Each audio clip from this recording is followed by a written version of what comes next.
Dahayu menikah lagi, untuk ketiga kalinya. Tak seorang pun di kampung Sukorejo tampak heran.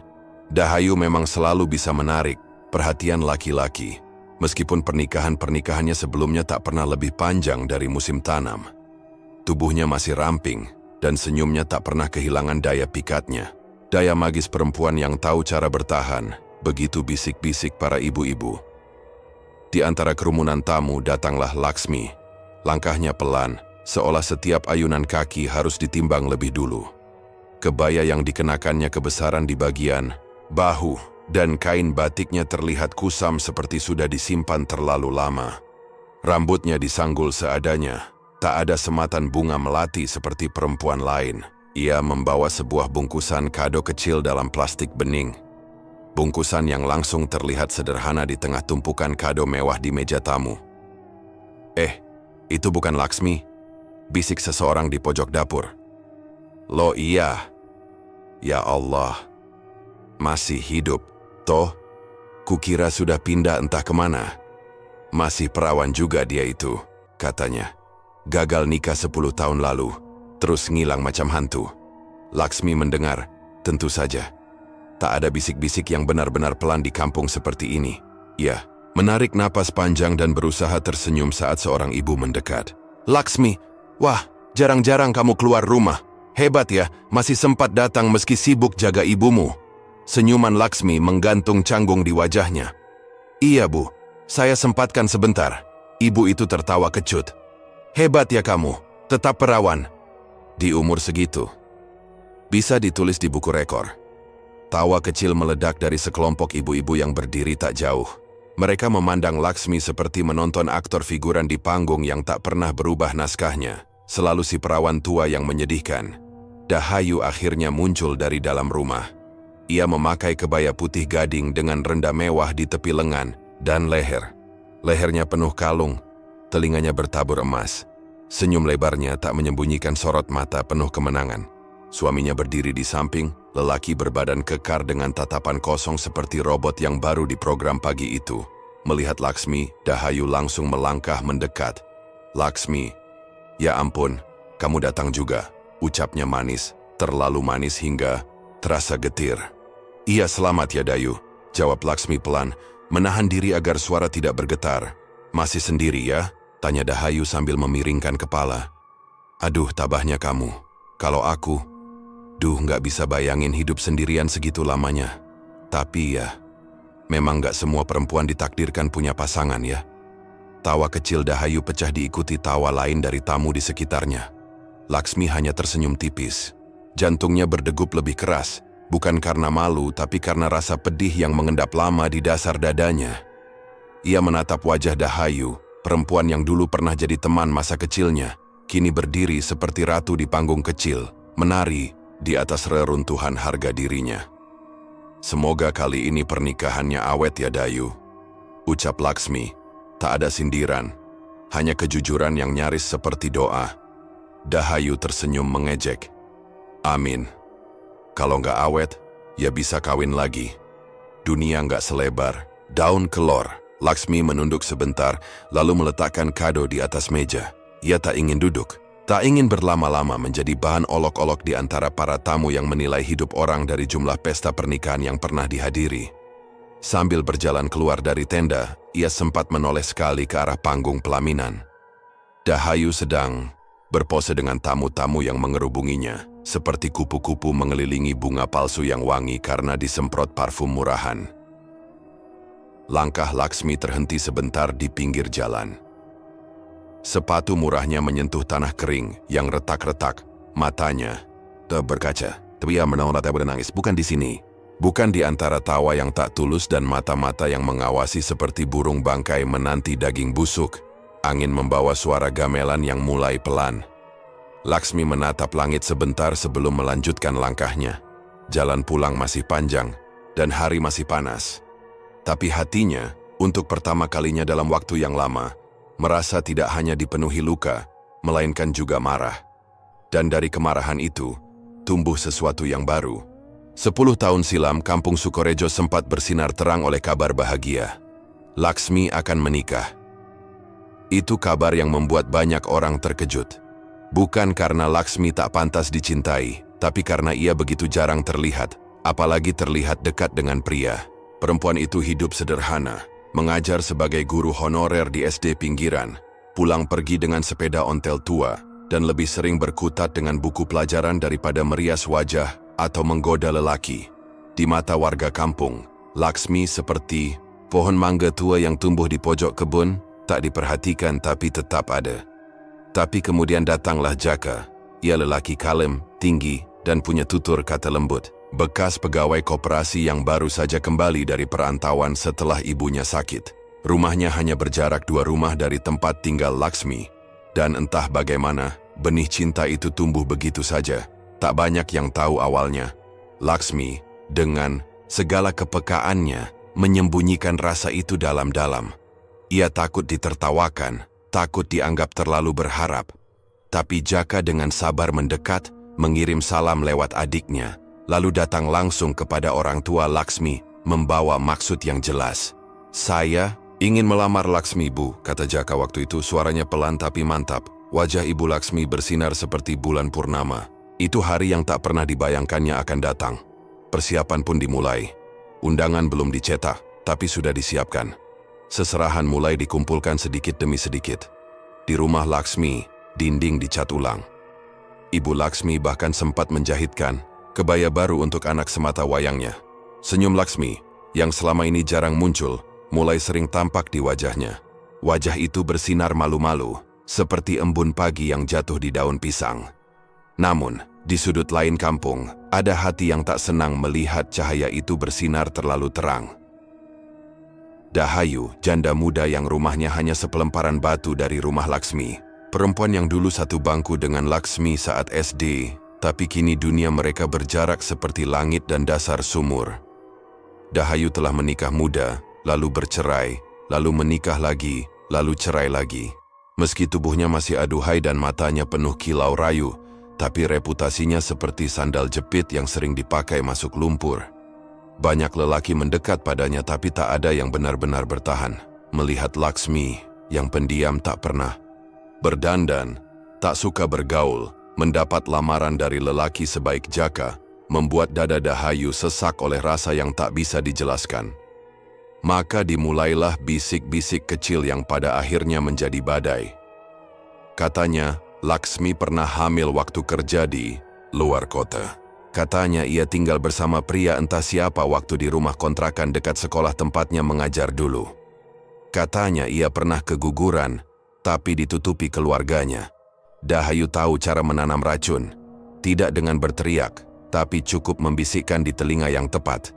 Ia hanya perlu 1 atau 2 orang untuk menyebarkan cerita itu, dan sisanya akan berkembang seperti api di musim kemarau. Dalam waktu sepekan, Jaka mendengar kabar itu. Tidak dari 1, tapi 3 orang. Dan meski ia mencoba menepisnya, keraguan sudah telanjur tumbuh. Jaka tahu, gosip bisa membunuh reputasi lebih cepat daripada peluru. Tanpa konfirmasi, tanpa penjelasan, Jaka mundur. Ia datang ke rumah Laksmi, tapi tidak bicara banyak. Hanya berkata bahwa ia merasa belum siap. Tidak, ia tidak menyebut soal gosip, tapi Laksmi tahu. Ada sesuatu yang hancur di matanya yang tak bisa disembunyikan. Ada keraguan yang menusuk lebih tajam dari pisau. Hari itu hati Laksmi runtuh. "Ibu," Laksmi menangis di dapur. Undangan dibatalkan, kue-kue yang sudah dipesan dikembalikan, dan kabar buruk menyebar lebih cepat dari kabar lamaran. Yang tersisa hanya keheningan di rumah itu. Laksmi tak lagi keluar rumah selama berminggu-minggu. Ia berhenti mengajar untuk sementara waktu. Bahkan pada tetangga yang datang menengok pun ia hanya menjawab dengan senyum lemah dan ucapan singkat. Seolah suaranya juga ikut menghilang bersama harapannya. Dari balik jendela kamarnya, ia melihat hidup berjalan seperti biasa. Anak-anak bersepeda di sore hari, ibu-ibu menjemur pakaian, dan Dahayu, yang tak pernah berhenti memakai lipstik meski di hari libur, tertawa keras bersama para ibu neangeleh. Seolah ia bukan bagian dari kepedihan yang terjadi. Tapi Laksmi tidak pernah bertanya, tidak pernah menuduh. Ia hanya diam. Dan dalam diam itu, perlahan, luka itu mengakar. Ia belajar menerima bahwa tidak semua perempuan mendapat kesempatan yang sama. bahwa nama baik bisa dihancurkan dalam satu malam oleh mereka yang tak tahu malu. Bahwa cinta, sebaik apapun, bisa luntur jika tak punya cukup keberanian untuk percaya. Dan setelah itu, Laksmi tak pernah lagi bicara tentang pernikahan. Hari-harinya hanya berisi pekerjaan, merawat ibunya yang mulai sering sakit, dan sesekali membeli beras ke warung dengan wajah datar. Tidak ada senyum, tidak ada cerita. Ia seperti tubuh hidup yang berjalan di antara orang-orang, tapi jiwanya tertinggal di tempat Jaka dulu berdiri. Hanya satu yang ia simpan di lemari kayu tua di kamarnya. Selembar foto kecil yang diambil saat Jaka dan dia sempat duduk berdua di teras rumah beberapa minggu sebelum lamaran. Senyumnya malu-malu dalam foto itu. Mata Jaka menatapnya dengan sayang. Satu-satunya bukti bahwa semua itu pernah nyata. Dan bahwa hatinya pernah percaya. Sejak hari lamaran itu dibatalkan dan Jaka tak lagi datang, rumah kecil di ujung gang itu berubah sunyi. Laksmi yang dulu rajin merawat tanaman di halaman depan, mulai membiarkan bunga-bunga kering di pot tanah liat. Rumput liar tumbuh tak karuan di sela-sela paving yang mulai pecah. Dinding rumah yang dulu dicat ulang menjelang pernikahan, kini kembali kusam. Tapi bukan hanya rumah itu yang kehilangan cahaya, penghuninya pun demikian. Ibu Laksmi, yang selama ini menjadi satu-satunya orang yang memahami dunia sunyi anak gadisnya, jatuh sakit. Awalnya hanya keluhan kecil, pusing, pegal di punggung, sesak napas yang datang dan pergi. Tapi seiring waktu, keluhan itu semakin sering. Ia mulai sulit berjalan. Kadang kakinya kaku, kadang tangannya gemetar hebat saat menyendokkan nasi. Laksmi yang saat itu masih mencoba menata ulang hidupnya, terpaksa menunda semua rencana pribadi. Fokusnya hanya satu, merawat ibunya. Setiap pagi sebelum matahari naik tinggi, Laksmi akan bangun lebih awal dari ayam jago. Ia menyiapkan sarapan, mengganti spray, membersihkan kamar, lalu mengelap tubuh ibunya dengan air hangat. Setelah memastikan sang ibu cukup nyaman, ia mengenakan seragam guru yang warnanya sudah mulai pudar dan bergegas mengayuh sepedanya menuju sekolah dasar tempat ia mengajar. Menjadi guru honorer bukan pilihan mudah. Gajinya tak seberapa, kadang harus menunggu sebulan lebih untuk menerima uang transport. Tapi Laksmi tak pernah mengeluh. Ia sudah terbiasa hidup dengan secukupnya. Yang membuatnya letih bukan kekurangan uang, melainkan kekurangan waktu untuk bernapas sebagai diri sendiri. Sepulang sekolah, Laksmi tak sempat berhenti di warung untuk sekadar menyeruput teh. Ia langsung pulang, mengganti baju dan kembali ke rutinitas. Mengganti popok ibunya, memasak bubur, mencuci pakaian, membersihkan lantai yang kerap basah karena tetesan air dari kamar mandi tempat ibunya dimandikan. Waktu berlalu dalam irama yang membosankan tapi melelahkan. Hari demi hari tubuh ibunya kian melemah. 5 tahun berlalu sejak sakit pertamanya, kini perempuan tua itu hanya bisa terbaring. Lumpuh total, hanya matanya yang kadang berkedip menatap langit-langit rumah yang mulai mengelupas catnya. Kadang ia menggumam pelan, entah menyebut nama, Tuhan, atau hanya sekadar rintihan kesakitan yang tak bisa ia ungkapkan. Laksmi semakin jarang terlihat di luar rumah. Rambutnya selalu disanggul asal, seperti tak sempat menyisir. Bajunya selalu itu-itu saja. Daster longgar atau baju kerja yang sudah mulai melar di bagian siku. Ia tidak lagi mengenakan bedak, apalagi lipstik. Cermin di kamarnya sudah lama ditutup kain karena ia tak sanggup melihat wajahnya sendiri. Wajah yang semakin tirus, semakin pucat, dan semakin tampak seperti perempuan paruh baya yang kehilangan semangat.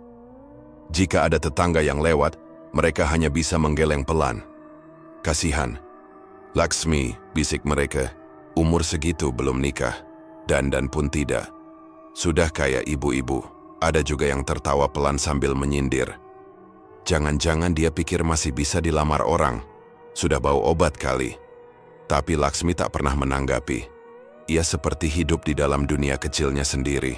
Dunia tempat waktu tak penting, tempat penampilan tak relevan, dan satu-satunya hal yang berarti hanyalah perempuan renta yang kini menjadi beban tubuhnya sendiri. Pernah suatu sore saat Laksmi sedang membersihkan luka di tumit ibunya yang mulai membusuk karena terlalu lama terbaring, ia menangis dalam diam. Air matanya menetes perlahan tanpa suara, jatuh di ujung kain lap yang basah. Ia tak tahu kenapa menangis. Entah karena lelah, entah karena sedih, entah karena marah pada dunia yang terasa tak adil. Pernah juga malam hari ia terbangun karena mimpi buruk. Dalam mimpinya, ia duduk di pelaminan sendirian. Tidak ada pengantin pria, tidak ada tamu, tidak ada musik. Hanya dirinya mengenakan kebaya lusuh, duduk kaku sambil menatap sepasang lilin yang mulai mati.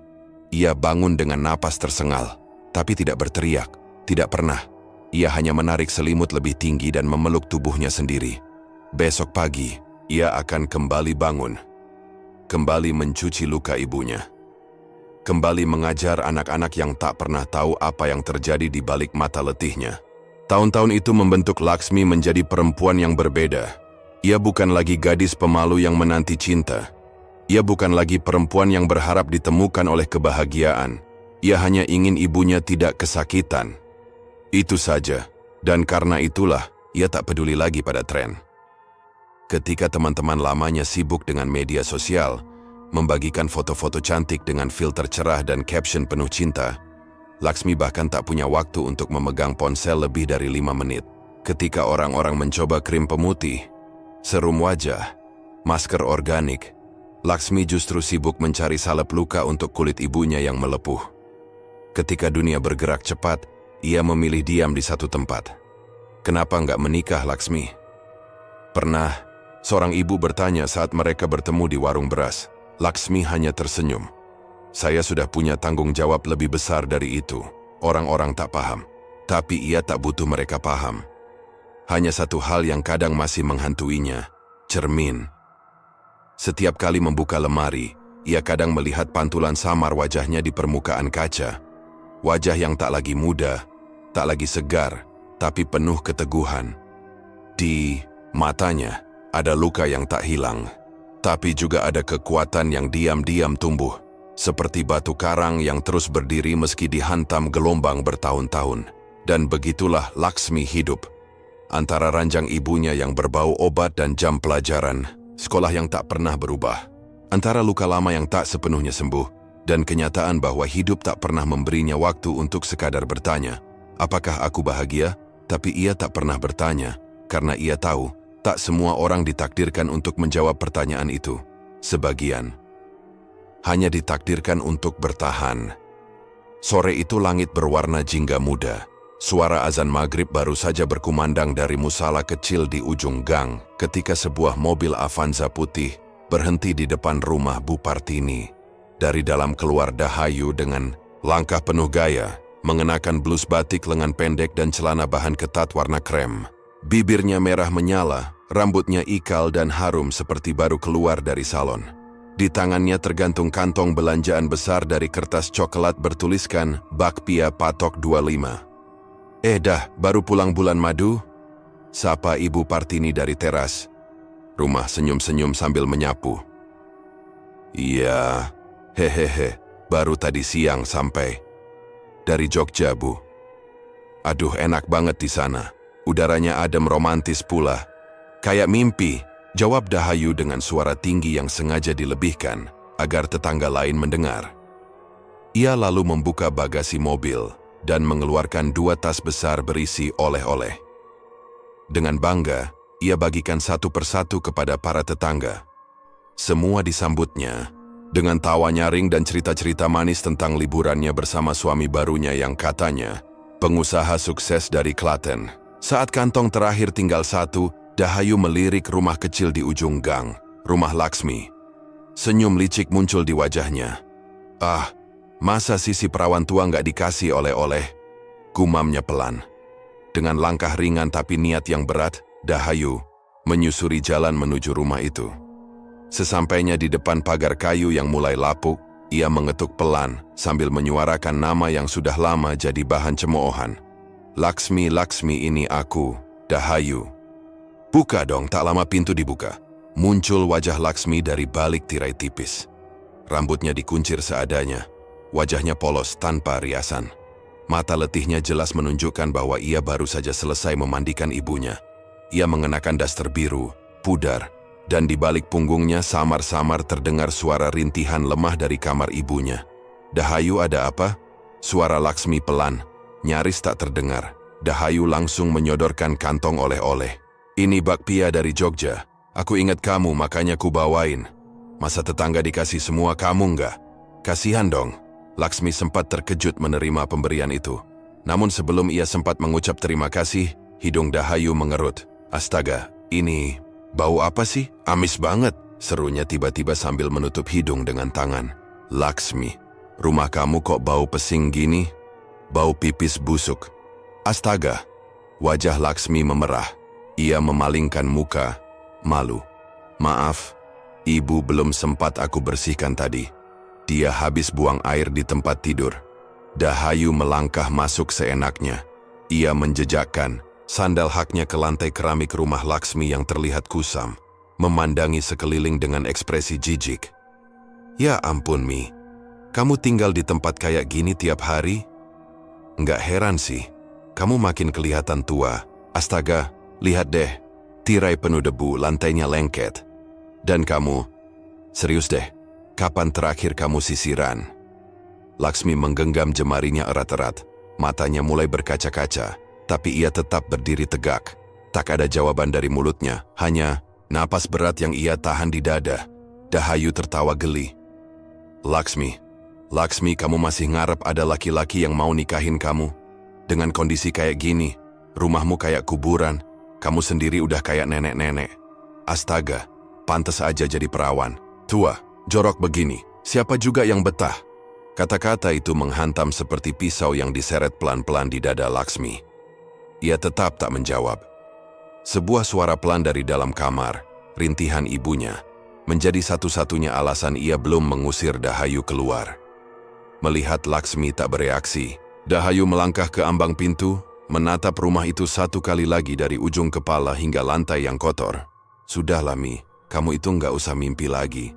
Dunia udah jalan, kamu masih di sini-sini aja, kayak lukisan berdebu, nggak berubah, nggak berkembang. Kamu itu kayak jam rusak, diam di tempat.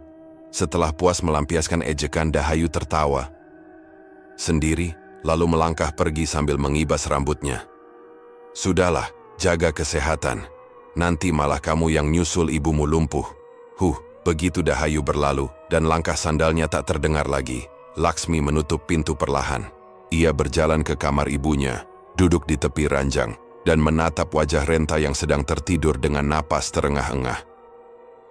Bau pesing memang memenuhi kamar itu, tapi Laksmi sudah terlalu lelah untuk merasa jijik. Ia mengambil sapu tangan dari saku dasternya dan mengusap wajahnya. Matanya basah, tak ada tempat untuk marah. Tidak sekarang, ia hanya menggenggam tangan ibunya yang kurus dan berbisik pelan di telinga perempuan tua itu. "Nggak apa-apa, Bu. Laksmi masih di sini. Masih kuat." Tapi malam itu, setelah ibunya tidur dan rumah kembali senyap, Laksmi menatap langit-langit yang mulai menghitam karena lembab. Untuk pertama kalinya, ia membiarkan tangisnya pecah dalam diam. Bukan karena ucapan Dahayu, tapi karena dalam hati kecilnya, ia takut bahwa sebagian dari hinaan itu benar. Ia takut bahwa dunia benar-benar telah melupakannya. Dan ia mulai bertanya, sampai kapan? Hujan rintik-rintik membasahi halaman sekolah tempat Laksmi mengajar. Suara bel pulang telah lama berlalu, namun ia masih duduk sendiri di dalam ruang guru yang sunyi. Di tangannya terselip lembar-lembar ujian murid yang belum selesai diperiksa. Namun pikirannya melayang ke tempat lain, ke rumah, ke ibunya, ke masa lalu. Pintu ruang guru tiba-tiba diketuk pelan. "Laksmi?" Suaranya familiar, meski sudah bertahun-tahun tidak terdengar. Laksmi mendongak perlahan. Matanya membulat saat melihat siapa yang berdiri di ambang pintu.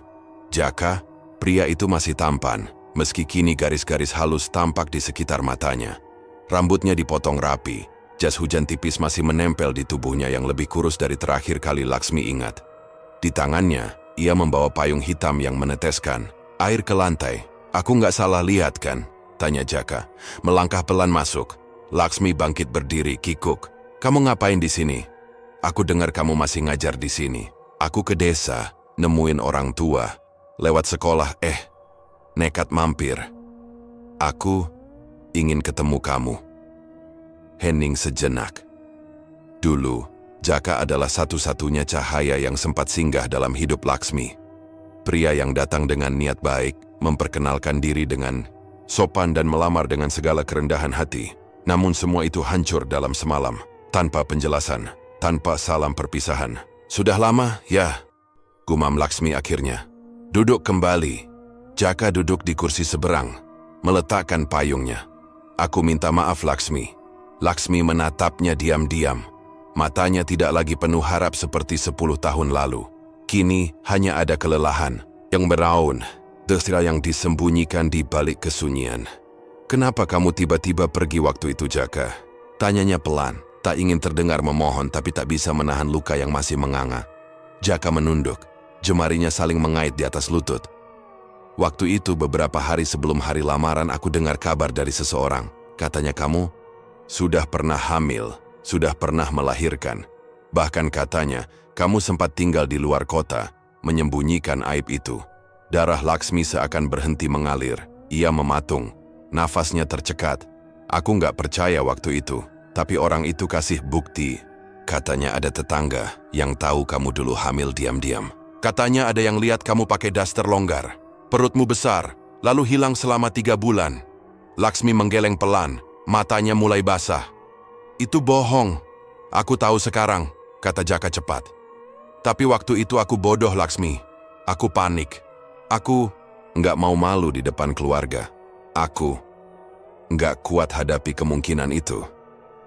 Dan aku pergi." "Siapa yang ngomong ke kamu?" Suara Laksmi hampir tak terdengar. Jaka menarik napas panjang lalu berkata lirih, "Dahayu." Nama itu menghantam seperti palu godam di dada Laksmi. Dulu dia ngomong seolah-olah dia peduli. Katanya, "Aku cuma nggak mau kamu malu nanti, Kak. Lebih baik tahu sekarang daripada menyesal setelah nikah. Aku percaya, aku tolol." Laksmi berdiri, tubuhnya gemetar. Wajahnya merah bukan karena malu tapi amarah yang sudah bertahun-tahun ia tekan dalam diam. "Dia yang bikin semua ini. Aku tahu, Laksmi, dan aku minta maaf. Setelah aku menikah dan tahu rasanya dikhianati, aku sadar aku telah khianatin kamu dulu. Istriku selingkuh dengan teman kantornya. Tinggalin aku demi laki-laki yang punya mobil dan jabatan. Jadi kamu kesini. Mau apa, Jaka?" Jaka menatap Laksmi dalam-dalam. "Aku mau minta maaf. Aku tahu permintaan maaf nggak bisa menghapus 10 tahun hidup kamu yang penuh luka. Tapi aku ingin kamu tahu kebenarannya. Bukan karena aku berharap sesuatu.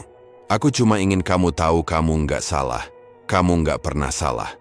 Laksmi menutup wajahnya dengan tangan. Ia menangis, bukan karena rindu, tapi karena kenyataan yang selama ini dikuburnya ternyata benar. Hidupnya dihancurkan oleh satu kebohongan, oleh seorang wanita yang penuh iri dan dendam. "Kenapa kamu nggak pernah tanya langsung ke aku waktu itu, Jaka? Kenapa kamu percaya orang lain lebih dari aku?" "Aku bodoh, Laksmi. Aku nggak pantas dimaafkan." Mereka terdiam dalam kesunyian yang panjang. Hujan di luar makin deras. Angin berhembus masuk melalui celah jendela, membawa hawa dingin yang menusuk tulang. "Aku kehilangan segalanya karena satu fitnah," kata Laksmi pelan. "Pernikahan yang gagal, reputasi yang hancur. Aku kehilangan kepercayaan pada hidup. Dan kamu bagian dari itu." Jaka menunduk dalam-dalam. "Aku tahu, dan aku terima semua kebencianmu." Tapi Laksmi tak membalas. Ia hanya menatap keluar jendela, ke langit yang mendung dan tanah yang becek. Dalam hatinya, sesuatu mulai terbakar. Bukan cinta, tapi dendam. Dendam yang selama ini ia anggap lemah, tapi kini, perlahan, mulai tumbuh seperti bara yang disentuh angin. Hari mulai gelap saat Laksmi berdiri di depan sebuah rumah tua di pinggiran desa, jauh dari pemukiman penduduk. Rumah itu berdinding anyaman bambu yang sudah rapuh, dengan atap ilalang yang sebagian sudah menghitam. Di halaman, pohon beringin tua menjulang diam. Akar-akarnya merambat ke tanah seperti tangan raksasa yang menggenggam rahasia. Ini pertama kalinya Laksmi ke tempat seperti ini. Kakinya sempat ragu melangkah, tapi dadanya penuh bara. Ia telah menanggung terlalu banyak luka selama ini. Kini saatnya seseorang membayar. "Assalamualaikum." Panggilnya pelan. Tak lama, pintu rumah yang reyot itu berderit terbuka. Seorang lelaki tua muncul. Tubuhnya bungkuk, mengenakan sarung dan baju koko lusuh. Matanya cekung. Rambutnya tipis memutih, namun ada sinar tajam dalam tatapannya yang membuat bulu kuduk Laksmi berdiri. "Kowe sing jenenge Laksmi?" Tanyanya suaranya parau. Laksmi mengangguk pelan. "Iya, Mbah. Saya Laksmi. Saya datang karena saya ingin balas dendam." Mbah Jarwo tersenyum kecil, tapi bukan senyum ramah. Lebih seperti seseorang yang senang mendengar sesuatu yang gelap. "Masuklah." Laksmi melangkah masuk. Di dalam rumah itu, bau dupa dan minyak gosok menyatu dalam udara yang pekat. Dindingnya penuh dengan jimat-jimat, foto-foto tua, dan botol-botol berisi cairan tak dikenal. Di sudut ruangan, seekor ayam hitam dikurung dalam kandang anyaman bambu. Mereka duduk bersila di atas tikar pandan yang sudah kusam. Laksmi mulai bercerita, dari awal sampai akhir, tentang Jaka, tentang fitnah yang menghancurkan hidupnya, tentang ibunya yang lumpuh, tentang Dahayu yang tak pernah lelah menghinanya. Mbah Jarwo mendengarkan tanpa menyela. Sesekali ia menatap wajah Laksmi, seolah sedang menakar seberapa dalam luka yang ditanggungnya. "Aku iso bantu kowe," kata Mbah Jarwo akhirnya. Tapi balasan yang setimpal membutuhkan tumbal yang berat. Laksmi menatapnya dalam-dalam. "Apapun akan saya lakukan." Perempuan yang dihancurkan dengan fitnah hanya bisa membalas dengan darah kehormatannya sendiri, gumam Mbah Jarwo. "Kamu harus menyerahkan keperawananmu." Laksmi terdiam. Darah pertama itu, darah suci. Perempuan yang belum ternoda akan mengikat energi paling kuat. "Ambil darah itu, oleskan ke foto orang yang ingin kau hancurkan. Foto itu nanti akan kita kubur dengan kain kafan dan tanah kuburan. Setelah itu, roh leluhur akan bekerja." Laksmi menggigit bibir. Ia tak pernah tidur dengan siapapun. Ia tak pernah mencium siapapun. Hidupnya terlalu tertutup, terlalu penuh luka untuk mengenal cinta. "Nek kowe ora siap lungo wae," kata Mbah Jarwo. Tajam. Laksmi menggeleng. Saya hanya mengenal satu pria. Jaka." Mbah Jarwo mengangkat alisnya. "Jaka, sing dulu pernah ngelamar kamu terus mundur?" Laksmi mengangguk. "Ya, itu bisa. Tapi hati-hati. Sekali kamu serahkan tubuhmu, kamu akan terikat dengannya. Dendam dan cinta tidak bisa duduk berdampingan dalam hati yang sama." Laksmi menunduk. Perasaannya berkecamuk, tapi dendam lebih kuat. Dendam yang menahun, yang membuatnya terjaga setiap malam, yang membuat air matanya kering, yang menua lebih cepat dari usianya. "Saya akan lakukan, Mbah." Mbah Jarwo mengangguk lambat, lalu bangkit. Ia mengambil selembar foto Dahayu yang sudah agak buram dan menyodorkannya pada Laksmi. "Simpan ini. Setelah kau dapatkan darahmu, jangan lupa malam berikutnya datang lagi ke sini. Kita akan selesaikan semuanya." Laksmi menerima foto itu. Wajah Dahayu tersenyum lebar dalam gambar, mengenakan kebaya merah dari pernikahan terakhirnya. Foto itu terasa panas di tangan Laksmi, seperti menyalakan api kecil di telapak tangannya. "Matur nuwun, Mbah," bisiknya. Dalam perjalanan pulang, langkah Laksmi terasa berat, tapi pikirannya sudah bulat. Malam itu, dia berdiri di depan cermin, menatap wajahnya yang semakin tua. Matanya cekung, kulitnya kusam, tubuhnya kurus dan lelah. Namun di balik semua itu, ada tekad baru. Kali ini, ia bukan Laksmi yang diam. Bukan Laksmi yang memendam. Bukan Laksmi yang hanya menangis di pojok rumah. Ini adalah Laksmi yang akan membalas. Laksmi yang sudah kehilangan semuanya dan tak punya apa-apa lagi selain nyala dendam yang tak bisa padam.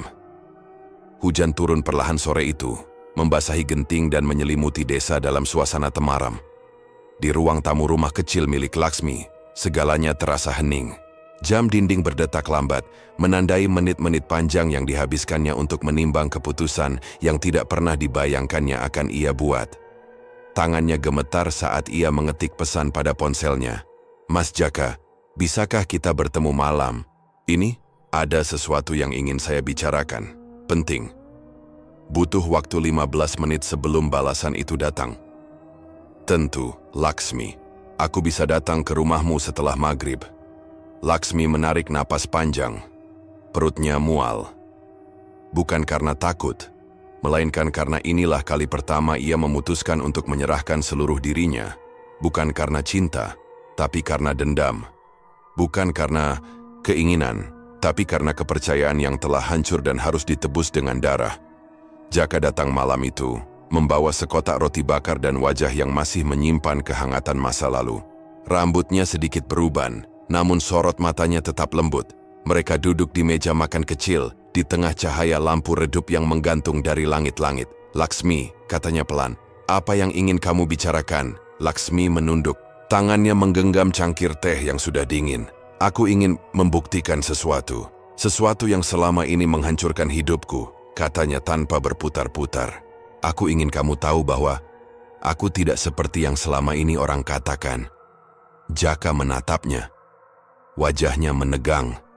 "Kamu bicara soal rumor itu?" Laksmi mengangguk. "Aku masih perawan, Mas. Aku tidak pernah pacaran, bahkan disentuh pun. Tidak pernah. Semua itu bohong. Dahayu menghancurkan aku dengan fitnah." Jaka terdiam. Laksmi menatapnya tajam. "Dan aku ingin kamu sendiri yang membuktikannya." "Laksmi." Jaka bergumam, kaget. "Kamu yakin ingin melakukan ini?" Laksmi mengangguk, tegas. "Ini bukan karena cinta. Ini karena aku harus menyelesaikan sesuatu." Jaka tidak langsung menjawab. Tapi akhirnya, setelah hening yang panjang dan menyiksa, ia menggenggam tangan Laksmi. Dan malam itu, dua orang dewasa yang sama-sama patah, akhirnya menyatu dalam luka masing-masing. Tidak ada romantisme dalam peristiwa itu. Tidak ada pelukan manja atau bisikan cinta. Hanya dua tubuh yang mencari pembenaran dan satu jiwa yang menuntut bukti. Setelah semuanya selesai, Laksmi bangkit perlahan, mengenakan kembali pakaiannya, dan memandangi noda merah di spray kasurnya. Darah itu, darah kehormatan yang selama ini menjadi lambang harga dirinya, sekaligus kunci kutukan yang ia perlukan. Dengan hati-hati, ia menyeka darah itu dengan kain putih, menyimpannya dalam plastik kecil, dan tanpa banyak kata, mengucapkan terima kasih pada Jaka. Jaka hanya menatap, tidak mengerti, namun tidak bertanya lebih jauh. "Maafkan aku harus begini," kata Laksmi, "tapi ini untuk diriku sendiri." Dan malam itu setelah Jaka pulang, Laksmi mengenakan kerudung hitam, membungkus tubuhnya rapat-rapat. Ia membawa plastik kecil berisi kain berdarah, foto Dahayu yang telah ia simpan sejak hari bertemu Mbah Jarwo, dan kain kafan putih yang sudah diberi mantra oleh sang dukun. Ia berjalan cepat di tengah rinai hujan, menyusuri jalan setapak menuju rumah Mbah Jarwo yang sunyi dan penuh aura asing. Mbah Jarwo sudah menunggunya di beranda, seperti tahu bahwa malam ini akan datang hasil dari niat kelam yang pernah ia tanam. "Wis rampung?" tanya Mbah Jarwo tanpa basa-basi. Laksmi mengangguk, menyerahkan semuanya. Mbah Jarwo mengambil foto itu, membentangkannya di atas meja kayu, lalu menorehkan darah ke ujung jari telunjuknya, mengoleskan garis tipis di kedua mata dan bibir Dahayu pada foto itu. Lalu ia melilitkan kain kafan di sekeliling foto dan mengikatnya dengan benang hitam yang sudah dijampi. Setelah semua siap, mereka berjalan ke belakang rumah, ke bawah pohon randu tua yang akar-akarnya menjalar ke permukaan tanah. "Di sini tempat paling cocok," gumam Mbah Jarwo. "Dekat dengan makam tua yang sudah dilupakan orang. Roh-roh penasaran suka berkumpul di sini." Dengan cangkul karatan, Mbah Jarwo menggali tanah sedalam 1/2 meter. Ia meletakkan bungkusan foto dan kain kafan itu di dalam lubang, lalu menutupnya perlahan. Mulai malam ini, semua akan berubah. Tubuh Dahayu akan dikenai sumpah dari darah suci yang dia nodai dengan fitnah, ucap Mbah Jarwo, seperti membaca mantra kuno. Laksmi berdiri diam, tidak ada senyum di wajahnya, tidak ada air mata, hanya ketenangan yang dingin, seperti air di dasar sumur tua. Ketika selesai, Mbah Jarwo menatapnya. "Tapi ingat Laksmi, jalan ini tidak bisa diulang. Sekali kau mulai, kau harus siap menanggung akibatnya." Laksmi mengangguk pelan. "Saya sudah mati bertahun-tahun lalu, Mbah. ini hanya menutup lingkaran. Dan malam itu, Laksmi berjalan pulang dengan langkah yang berbeda. Dendamnya kini telah diikatkan pada tanah, pada darah, dan pada roh-roh yang mendengar bisikan hatinya. Dia bukan lagi perempuan yang hanya tahu menangis dalam diam. Dia adalah Laksmi yang telah memilih jalannya sendiri, meskipun jalan itu gelap, sunyi, dan tidak akan pernah ada penebusan di ujungnya. Keesokan pagi desa diguncang oleh berita yang cepat menyebar seperti api di musim kemarau. Dahayu, yang baru saja menjalani pernikahan ketiganya, kini harus menerima kenyataan pahit yang jauh lebih pedih dari perceraian sebelumnya. Suaminya yang selama ini tampak sabar dan penuh pengertian, memilih untuk mengakhiri hubungan mereka secara tiba-tiba. Semua bermula dari bau yang tak terelakkan, bau yang membuat suaminya jijik dan tak tahan berada di dekat Dahayu. Bau apa? Ini? Bau anyir seperti ikan asin yang sudah busuk, keluh suaminya pada tetangga dekat rumah mereka. Aku sudah coba sabun ini, sabun itu, bahkan mandi berkali-kali, tapi baunya tidak hilang. Dahayu sendiri sudah tak tahan. Sejak malam pertama setelah pemakaman foto dan jampi-jampi yang dilakukan Laksmi, tubuhnya mulai menunjukkan tanda-tanda aneh. Ia merasakan gatal yang tak kunjung reda, seperti ada sesuatu yang merayap di bawah kulitnya. Gatalnya ini tidak berhenti, Mas, ucap Dahayu pada suaminya sambil menggaruk lengannya yang memerah.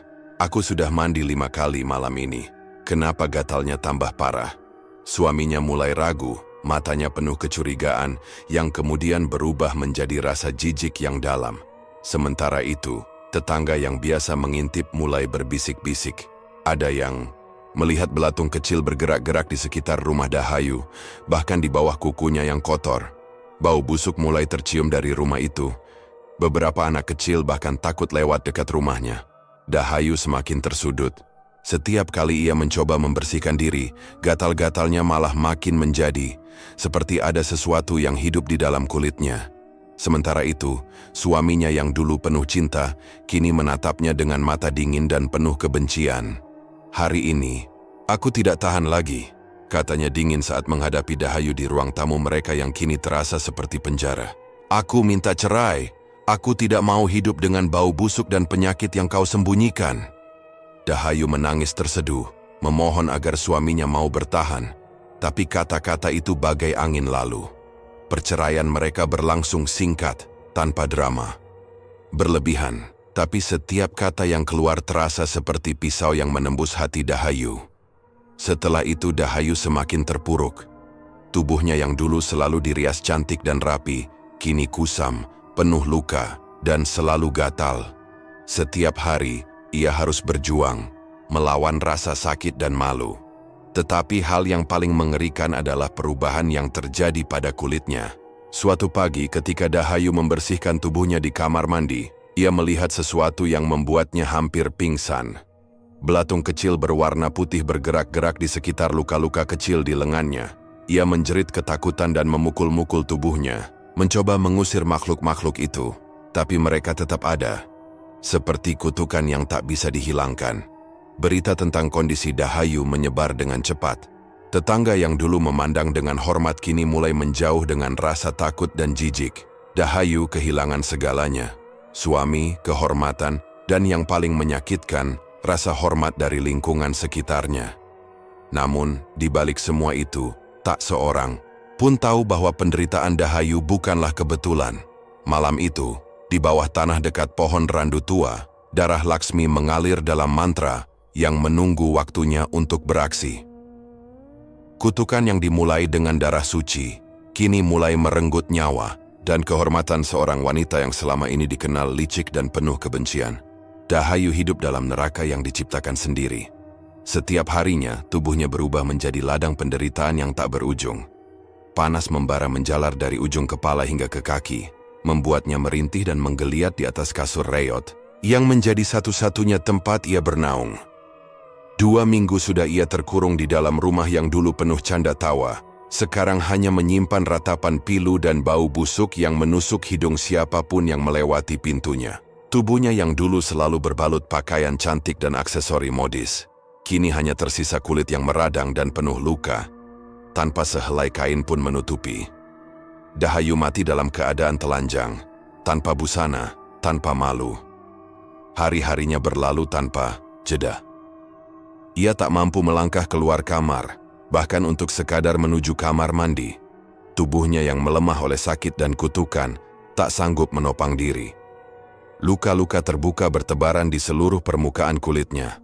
Belatung kecil berwarna putih memenuhi sela-sela luka itu, bergerak-gerak seperti makhluk hidup yang menari-nari di atas tubuhnya. Suara rintihan Dahayu menjadi satu-satunya musik yang mengisi sepi rumah itu. Terkadang ia memanggil-manggil suaminya, berharap ia datang kembali dan memberikan pertolongan, tapi yang datang hanya sunyi dan hawa dingin yang menyelimuti. Kotoran berceceran di lantai kamar, bercampur dengan darah dan lendir yang keluar dari luka-lukanya. Bau busuk menyebar ke seluruh ruangan, membuat tetangga yang biasanya penasaran sekarang enggan mendekat. Mereka tahu, ini bukan penyakit biasa. Ini adalah kutukan yang membawa kehancuran. Sebuah karma yang tak bisa dihindari. Dahayu pun tak sanggup lagi merawat dirinya. Ia terbaring tanpa berdaya. Tubuhnya yang dulu kuat dan percaya diri kini menjadi bayangan yang hancur. Ia seperti ibunya Laksmi, yang lumpuh dan tak berdaya, tapi dengan penderitaan yang jauh lebih mengerikan. Sang ibu Laksmi, yang dulu penuh kasih sayang kini menjadi saksi bisu dari nasib yang menimpa Dahayu. Namun ia hanya bisa melihat dengan mata yang lelah, tidak mampu berbuat apa-apa. Air mata Laksmi mengalir setiap kali melewati rumah itu. Rasa bersalah dan penyesalan menyelimuti hatinya. Meski ia tak pernah mengucapkan sepatah kata pun, hatinya berteriak dalam keheningan. Para tetangga pun mulai menjauh, membiarkan Dahayu sendiri menghadapi akhir hidupnya yang mengenaskan. Tak ada yang berani masuk ke rumah yang penuh dengan aroma kematian itu. Rumah yang dulu menjadi tempat pesta dan tawa, kini menjadi kuburan hidup bagi Dahayu. Pada suatu pagi yang suram, di tengah bisu yang mencekam, tubuh Dahayu akhirnya berhenti bergerak. Wajahnya yang penuh luka kini membeku dalam keheningan abadi.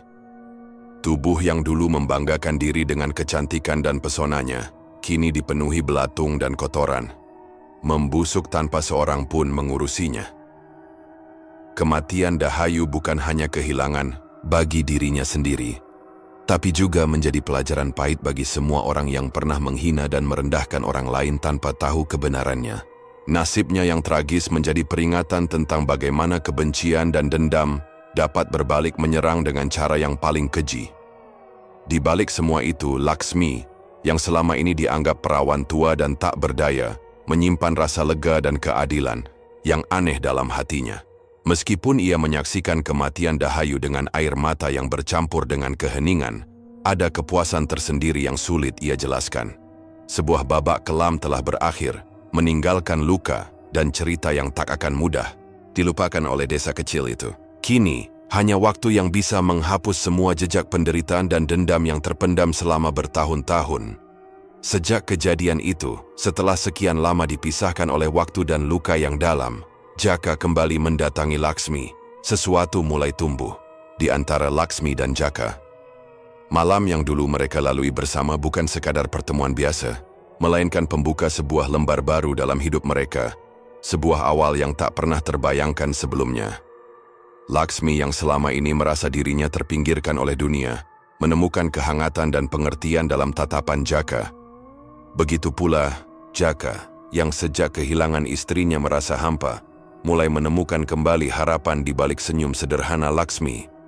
Hari-hari setelah pertemuan itu berlalu dengan penuh kehangatan yang perlahan meresap ke dalam hati mereka. Mereka mulai bertukar kabar lebih sering, bertemu sesekali di warung kopi atau di taman desa, berbincang tentang hal-hal kecil yang sederhana namun berarti. Tiap tawa yang mereka bagi seolah menghapus kepedihan masa lalu yang membekas. Laksmi yang selama ini menutup diri, kini mulai membuka sedikit demi sedikit tirai hatinya. Ia mulai percaya bahwa mungkin ada seseorang yang tulus mencintainya, bukan karena masa lalunya atau penampilannya yang dianggap kuno, tapi karena dirinya yang sesungguhnya. Jaka pun menunjukkan sisi lembutnya yang jarang terlihat oleh orang lain. Ia tak lagi menyembunyikan luka lama yang pernah diderita, dan justru dengan terbuka ia membagi kisah pahitnya dengan Laksmi. Dalam kebersamaan itu, mereka saling menguatkan, saling mengisi kekosongan yang selama ini mereka rasakan. Suatu sore, di bawah sinar matahari yang mulai meredup, Jaka membawa Laksmi ke sebuah tempat kecil di pinggir sawah. Tempat yang dulu pernah menjadi saksi bisu kebahagiaan masa kecil mereka. Dengan suara yang penuh harap, Jaka menyampaikan niatnya yang tulus. Laksmi, aku tahu perjalanan kita tak mudah, tapi aku ingin kita mulai babak baru bersama. Aku ingin menikah denganmu dan membangun hidup yang selama ini kita impikan tanpa bayang-bayang masa lalu yang menghantui. Mata Laksmi berkaca-kaca mendengar kata-kata itu. Rasa takut dan ragu yang selama ini membelenggu hatinya mulai melebur. Ia mengangguk perlahan, suara hatinya mengatakan ya untuk kesempatan kedua ini. Persiapan pernikahan mereka berlangsung sederhana namun penuh makna. Keluarga dekat dan beberapa tetangga yang tulus datang memberi restu, meski masih ada bisik-bisik dan tatapan sinis dari beberapa orang yang tak bisa menerima perubahan ini. Namun, bagi Laksmi dan Jaka, itu bukan lagi soal penilaian orang lain. Ini tentang cinta yang sudah tumbuh dan keinginan untuk hidup bersama, melewati segala rintangan yang pernah menghadang. Hari pernikahan tiba dengan cuaca cerah yang seolah memberikan restu dari langit. Laksmi mengenakan kebaya sederhana berwarna pastel, berbeda jauh dari penampilannya yang biasanya kaku dan membosankan. Rambutnya yang hitam dikuncir rapi, wajahnya dihias dengan senyum yang tulus dan bahagia. Jaka tampil dengan setelan jas yang rapi, wajahnya berseri-seri penuh harapan. Ketika mereka berdiri berdampingan di depan pelaminan, mata mereka saling bertemu dan tersimpan janji tak terucap. Janji untuk saling menjaga dan mencintai, apapun yang terjadi. Acara berlangsung khidmat, dengan doa-doa restu dari para tetangga, yang mulai melunak melihat perubahan ini. Laksmi merasa seolah mimpi indah yang selama ini ia bayangkan akhirnya menjadi nyata. Setelah ijab kabul selesai, mereka melangkah keluar rumah dengan senyum bahagia. Para tamu memberikan ucapan selamat dan doa, suasana yang hangat mengalir di udara. Malam harinya mereka duduk berdua di beranda rumah baru mereka. Tidak ada kata-kata yang perlu diucapkan. Cukup keheningan yang penuh makna dan tatapan saling menguatkan. Laksmi merasakan kehangatan yang belum pernah ia rasakan sebelumnya. Jaka memegang tangan kecilnya dengan lembut, memberikan ketenangan yang selama ini hilang dalam hidupnya. Kita akan mulai hidup baru bersama, Laksmi. Aku berjanji akan selalu ada untukmu, kata Jaka lirih. Laksmi tersenyum dan mengangguk. Terima kasih sudah percaya padaku, Jaka. Aku janji akan berusaha jadi yang terbaik untuk kita. Mereka tahu perjalanan ke depan tidak akan selalu mulus. Masih ada bayang-bayang masa lalu yang mungkin akan mencoba mengganggu. Namun, kini mereka memiliki satu sama lain sebagai kekuatan dan pelindung. Hari-hari berikutnya dipenuhi dengan kesibukan menata rumah kecil mereka, saling belajar memahami, dan membangun kebiasaan baru sebagai pasangan suami istri. Laksmi yang dulu tertutup mulai belajar menerima kasih sayang dan perhatian. Jaka yang dulu tertutup oleh rasa sakit kini mulai membuka hatinya untuk mencintai. Lagi, waktu berlalu, benih cinta yang tumbuh perlahan mulai berbuah. Senyum mereka semakin sering tersungging, tawa mulai menghiasi hari-hari yang dulu kelabu. Kisah mereka menjadi inspirasi bagi beberapa tetangga yang selama ini menghakimi. Mereka menyadari bahwa cinta dan kesempatan kedua bisa datang dari tempat dan waktu yang tidak terduga. Laksmi dan Jaka membuktikan bahwa meskipun kehidupan penuh luka dan pengkhianatan, selalu ada harapan untuk meraih kebahagiaan. Dan di sudut hatinya, Laksmi berbisik, ini bukan hanya tentang membalas dendam atau menyakitkan orang lain. Ini tentang membebaskan dirinya dari masa lalu yang kelam dan menata masa depan yang penuh cahaya. Tamat. Cerita ini mengajarkan bahwa hidup penuh ujian dan luka, namun kebencian dan fitnah hanya akan merusak diri sendiri. Memaafkan dan membuka hati pada kesempatan kedua adalah jalan untuk menemukan kebahagiaan sejati. Kesetiaan pada diri sendiri dan keberanian untuk melangkah maju meski terluka adalah kunci untuk meraih kehidupan yang lebih baik. Balas dendam bukan jawaban, tetapi perubahan dan cinta yang tuluslah yang membawa kedamaian dan harapan baru.